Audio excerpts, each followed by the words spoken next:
SA টি-20তে গত 5 জানুয়ারি Protea ক্যাপিটালসের মুখোমুখি হয়েছিল সানরাইজার্স ইস্টার্ন কাপ। আগে ব্যাট করা প্রোটিয়ারা নির্ধারিত 20 ওভারে 178 রানের লক্ষ্য দিয়েছিল ইস্টার্ন কাপকে।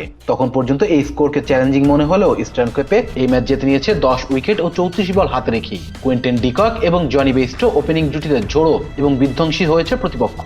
প্রোটিয়ার অধিনায়ক কেশব মাহারাজের ওপর রীতিমতো স্টিম রোলার চালিয়েছেন বেইস্টো। সেঞ্চুরিয়ানে এই ম্যাচে টস জিতে ব্যাট নিয়েছিল প্রোটিয়া ক্যাপিটাল। নির্ধারিত 20 ওভারে 7 উইকেট হারিয়ে 176 রান সংগ্রহ করে মহারাজার দল। ওপেনার 33 বলে 6-4 ও 2 ছক্কায় 52 রান করেন। 6 নামে শেরফার রাদারফোর্ড 22 বলে 3-4 ও 4 ছক্কায় 47 রান করে অপরাজিত থাকেন। এছাড়া উইহান লুবে 19 বলে 21, পনসন্স 15 বলে 18 রান করেন। ইস্টার্ন কাপের পক্ষে 4 ওভারে 32 রানের বিনিময়ে নরকিয়া 3টি ও অ্যাডাম মিলান 36 রান দিয়ে 2টি উইকেট শিকার করেন।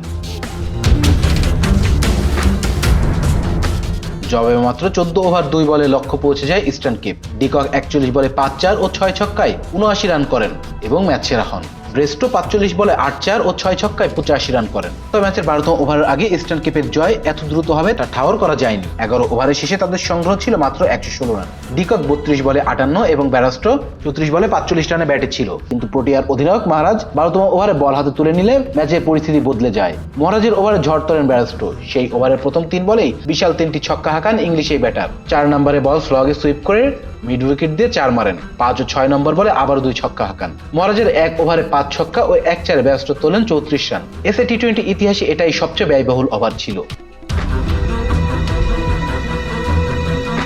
এই ওভারের আগে বেশ ভালোভাবে বল করেছিলেন মহারাজ। আগের 2 ওভারে দিয়েছিলেন 16 রান আর হজম করেছিলেন মাত্র 1টি 4। অথচ তৃতীয় ওভার শেষে তার বোলিং ফিগার দাঁড়ায় 3 ওভারে 50 রান। এটি ম্যাচের সবচেয়ে ব্যয়বহুল ওভার ছিল। এই জয়ে 5 ম্যাচ শেষে 3 জয় ও 1 হারে 17 পয়েন্ট নিয়ে টেবিলের শীর্ষে উঠেছে Sunrisers Eastern Cape. Protea Capitals 5 ম্যাচে মাত্র 1 জয় 3 হারে 7 পয়েন্ট নিয়ে 6 দলের মধ্যে 5 নম্বরে। Rajan Islam, B sports. Please subscribe our channel to get more information.